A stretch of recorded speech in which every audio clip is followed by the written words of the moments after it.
Today's radio play, Family Luck, is based on a most interesting story which will appear in next Sunday's issue of the American Weekly, the magazine distributed with all Hearst Sunday newspapers from coast to coast.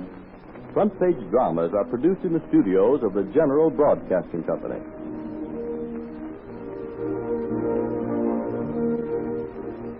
It is a crisp October night. Inside the old family mansion, a log blazes in the fireplace in the huge hunting room. 3 men are watching the flickering patterns made by the cheery flames. The eyes of one of the occupants wander slowly around the room, taking in the sturdy panelings and the fine old beams, the portraits shining in the reflected light from the fire, the pipe and sign racks, the guns hanging on all 4 walls, the etchings of hounds and steeplechasers, a typical sportsman's room. He rises up from the depths of a winged chair. His host speaks. Shall I fill your glass, Craig? No, thanks, Bram. Just going to stretch my legs a bit. I'll take a spot if you don't mind, Bramwell. Righto. Here you go, Rennie. Oh, thanks. Should be a great day for the hunt tomorrow. Yes, they say they've a fine quarry for us, too. Splendid. Well, here's to the man who gets the brush. The brush? I say, Bram, Yes, Craig? who's this crusty-looking old buster in the gilt frame? Why, he's a great-great-great-grandfather of mine. Oh, sorry. Well, you would ask. Didn't mean your friend, Bram. I thought it was one of those old masters. Well, that's all right, Craig. In a way, you're right. It is an old master. An old master of the house of Bramwell. And from the stories that have been handed down, he was, as you say, a crusty old buster. Say, the old gentleman must have been fond of having his portrait painted. Here he is again. And here's another. Without the beard. What? No beer? Oh, you're wrong, Craig. Those aren't of the same men. That one's his son, and that one's his grandson, my father. Fine-looking men, all of them, old boy. That's right. You'd better cover it up. Oh, I see you still have the old blunderbuss hanging up here on the wall, Bram. I suppose it's loaded, too. It always has been, Rennie. And it has a hair trigger, too. Say, old man, do you realize the slightest touch, a sudden jar even, might set it off and kill somebody? It has killed somebody. Really? Who? My father. No. Yes. Just how it happened, nobody knows. Although the coroner called it an accident. They found Father dead with that gun nearby. It was his favorite. He used to call it Old Faithful. It had been in the house so long. Forgive me, Bram, but I can't help mentioning it. Accidental deaths seem to run in your family. Your grandfather was drowned, wasn't he? Yes, he was. And my great-grandfather was killed by his horse. Well, that's something unusual. A string of accidental deaths in succeeding generations. Well, not as strange as you might think, Craig. You see, it all started with great-great-great-grandfather. It seems one of the tenants on his property had a wild, headstrong son. She tried her best to do something with him, but failed. So my ancestor was appealed to. The story is that he agreed to try and do something with the boy. Probably did it simply to get rid of the old woman. In any event, that's what he promised. One stormy night, as he was putting his horse away in the stall... There now, Billy. You'll be all right after a good night's rest. There you are, you lord of the universe, you. Who dares address me so? I dare. Hold up your lantern and look at me. Oh, it's you, is it? Yes, it's me. You don't like to face me now, eh? And why shouldn't I face you, old woman? Why shouldn't you? Listen to the man. He asked me why he shouldn't face me. You know well why. I don't need to tell you. The whole countryside knows why also. I don't know what you're talking about. It's pouring rain. Now get out of me way and let me get across the courtyard to shelter. Shelter? The likes of you shouldn't have any shelter. Get you gone, old woman, until you can learn to keep a civil tongue in your head. You're addressing a peer of the realm. Peer of the realm. Murderous, that's what you are. A murderer. Do you hear? A murderer. Shut up, you fool. Do you want people to hear you? Yes, I want people to hear you. All people, everywhere.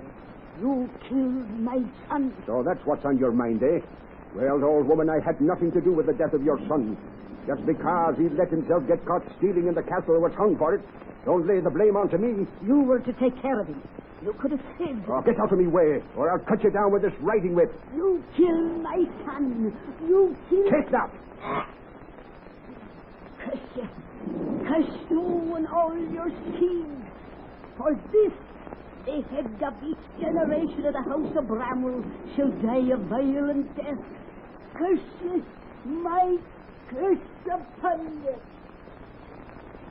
And that's how it all began. Legends say that's why we Bramwells die with our boots on. Boots? You'll be wearing boots tomorrow, Bram. Oh, come now, Craig. Don't you try to become a prophet or something. Oh, don't take me so literally, fellows. I meant that none of us ever died from sickness. Yes? Yes, it is. They're still here. Well, here come the ladies. Oh, close that door, Edith. Oh, hold the key. Now, what's this about sickness? Oh, nothing, dear Aunt. Nothing at all. I was reciting a bit of family history. I'm afraid we forgot all about you and Edie. Oh, that's not very complimentary to your wife. Do you think so, gentlemen? Oh, I should certainly not. To say good night and wish you good luck for tomorrow. Oh, thank you. That's very kind of you both. Yes, indeed. Aren't you riding with us, Edith? Oh, Edie doesn't care for hunting, do you, old girl? Well, one rider in the family is enough. Well, while we're all together, one more toast. Here's to tomorrow and tomorrow. Tomorrow.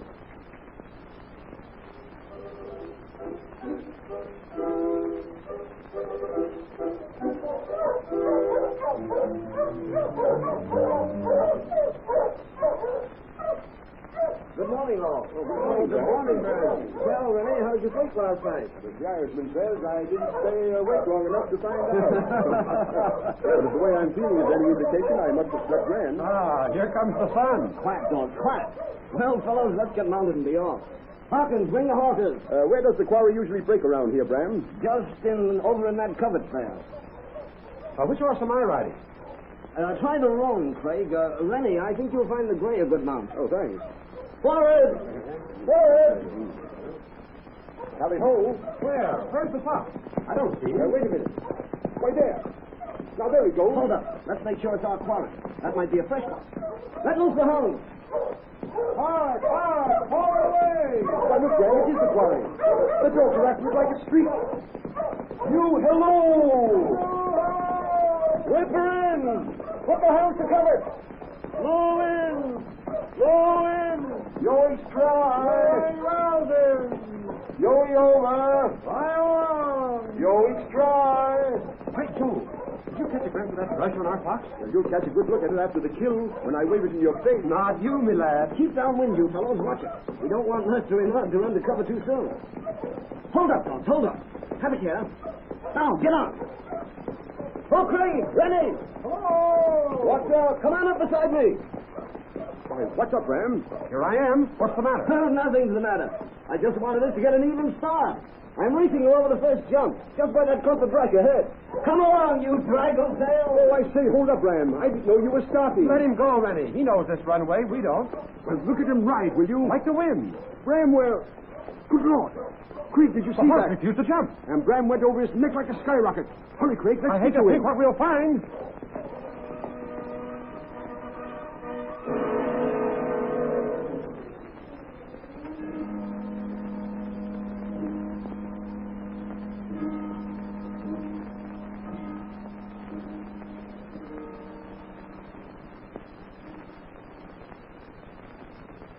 You've been awfully kind, Arthur.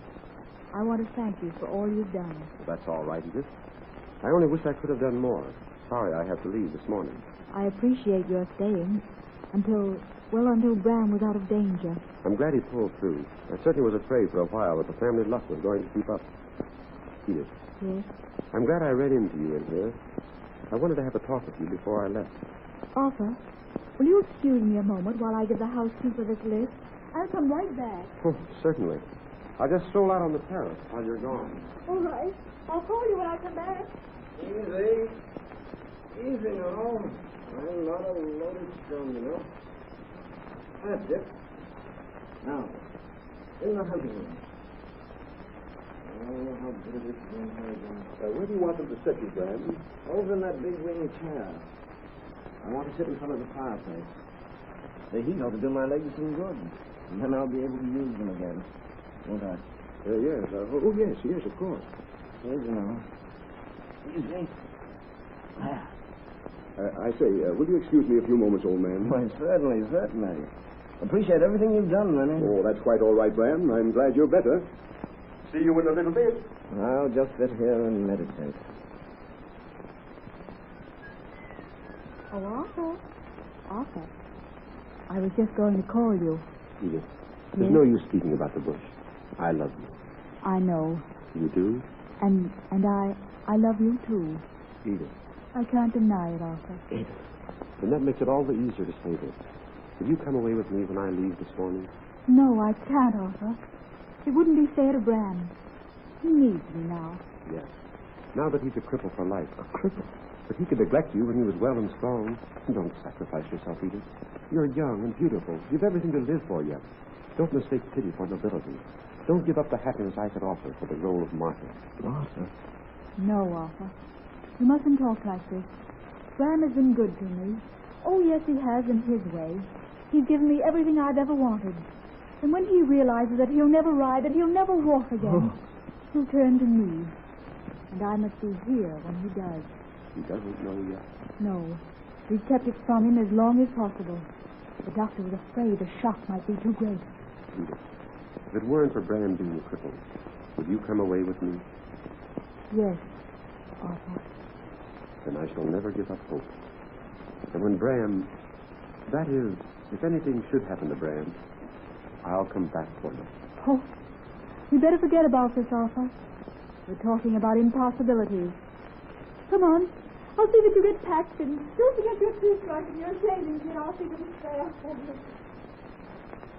They never saw me sitting over here. So that's the way it is, huh? I'm to be a millstone. I'll never ride, never walk again. I was afraid of that. Granny went away so he wouldn't have to tell me. Sorry for me, are they? Well, we'll show him. We'll show him, won't we, Old Faithful? Oh, if I can only jiggle this chair over next to the wall, or I can look you right in the eye. We'll show him.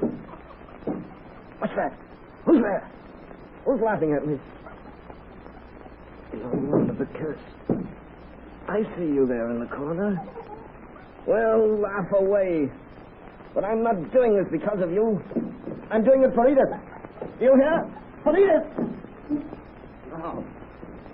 Now, people, I'll jar the wall like this. Once more now, and... What is it, Dad? I thought I heard you call. What's the matter? What was that? Good heavens, he must have fallen against the wall and jarred the gun. The luck of the Bramwells still holds. Be sure to read the thrilling story of a family marked for death when it appears in next Sunday's issue of the American Weekly, the magazine distributed with all Hearst Sunday newspapers from coast to coast. This story will appear under the title, Family Curse Claims Its Sixth Noble Victim. This is Wentworth announcing, and turning the microphone over to your own announcer.